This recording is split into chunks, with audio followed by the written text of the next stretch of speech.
Right, reka mitse ngo ikaze nanone nizere kumeze neza cyane. Twagiye kugira ngo tubanze turebere hano ukuri kose kuri Miss Elisa. Ese Miss Elisa operation yagenze gute? Ukuri kose kuba Miss bose bari bafite umugamwe na Elisa. Ese byabagendekeye gute kugira ngo uyu Miss Elisa yisange wenyine akomeze guhangana n'uburoko kuri uru rwego?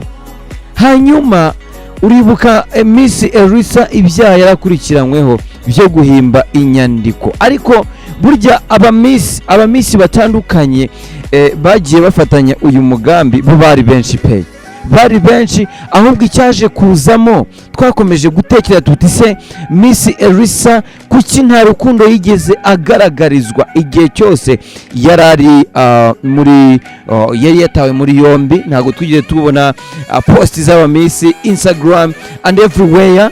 Icyo ni ikintu umuntu ashobora kwibaza, tukaba tuti se abantu mwajyanye mugasangira kabisi nagahiye mugasohokana hanze y'igihugu mukaryoshya Dubai mukajya kwenjoyinga ahantu hose hashoboka, kubera iki uyu munsi ageze mu bibazo bikaba aribwo uyu mumisi atabona n'umwe umwereka urukundo?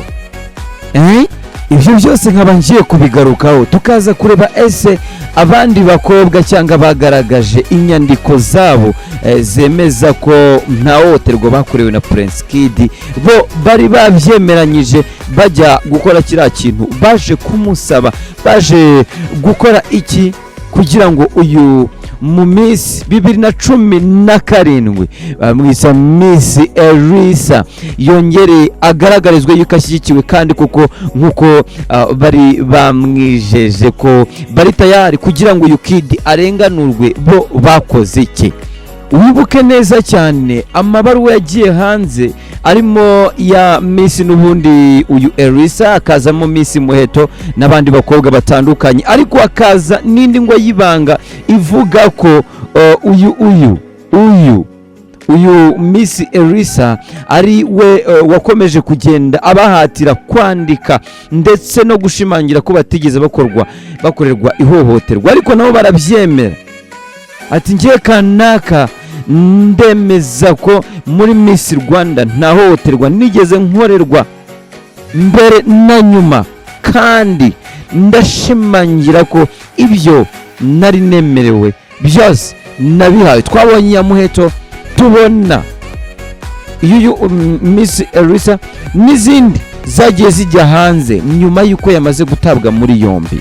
Ibyo byose nibyo nshaka ko tuza kuganiraho, kandi tukaza kumenya ukuri kwihisha inyuma y'abariya boze bari muri Miss Rwanda. Ese ntago mu by'ukuri ibi byaba byarabaye nka wa mugani ngo byimenyere? Ku itariki 25 wabonye inkuru nziza ivuga ko uyu Miss 2017 Elisa agiye kuba asohoka akaburanira hanze. Ntago twigeze tubona post, nta WhatsApp, na Instagram, na Facebook, na mu Miss n'umwe twabonye uvuga ngo wow kongzi.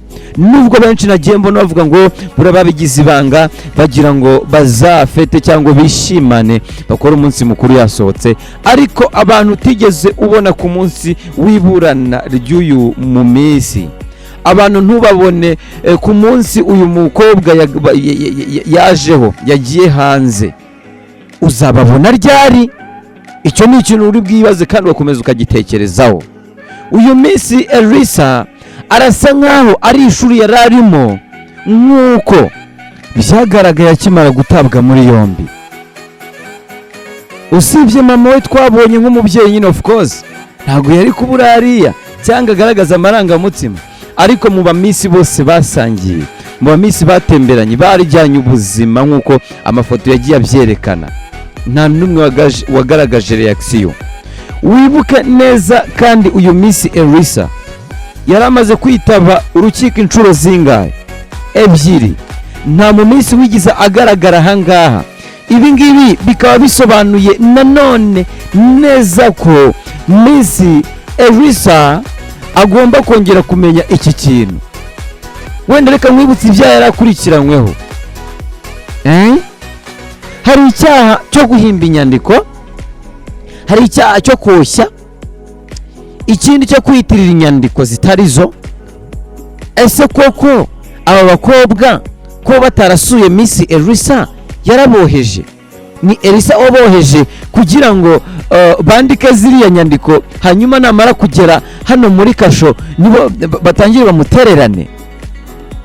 Icyo ngicyo umuntu araza kugitekereza avuge neza ko aba bakobwa baba baratinye kubera ko Miss uyu Elisa yaba yarabashoye akabashora mu mazi abira, hanyuma bagatinya kuba bagaragarira kugira nabo badafungwa. None se tugenekereje tukareba muri rusange ubushuti bari bafitanye, imihanda bajyanye muri Miss Rwanda, ukuntu babiteguraga, turaza gusanga aba bakobwa byinshi ndagira ngo uze kubyumvira muri iki kiganiro. Ni ikiganiro nshaka yuko tuza kuza kumenya icyinshi inyuma, umenye n'abavuze ko uyu Miss Elisa yaboheje kugira ngo bandi babe bandika ziriya nyandiko. Ni ikintu gikomeye. Iki kikatwinjiza nanone tukareba kuri side ya Mutesi Jolly. Mu mabaruwa yose yabonetse ntago nigeze mbona uyu mwana w'umukobwa. Aha tukavuga tuti rero bisa nkaho uyu Elisa akwiye kumenya inshuti za nyazo, ariko nanone nk'abantu nge bari bagize Miss Rwanda, abantu bagaragamo everyday, bari bakwiye kwibumbira hamwe. Nihabe handi ngo amagara naterwa hejuru umwe asamaye. Man, ibi bintu ubitekereze neza, thinking twice, urasanga mu by'ukuri ahantu bagenzi b'uyu mukobwa bataramubaniye pay. Miss Elisa yagarutse, welcome na home, ndagushimiye cyane. Njye nkwibutse ko nitwa MC Robert, umwe bavuze uzajya ubagezaho stories tukazicukumbura tukazireba. Nahangaha nta handi. Waraserutse TV, Imana ibarinde kandi ndabashimira uburyo mudahwema gukora subscribe ndetse mukurikirana ibiganiro byacu. Bake beza ndabakunda pay kandi ndabishimira. Imana ibarinde. Mwibuke bya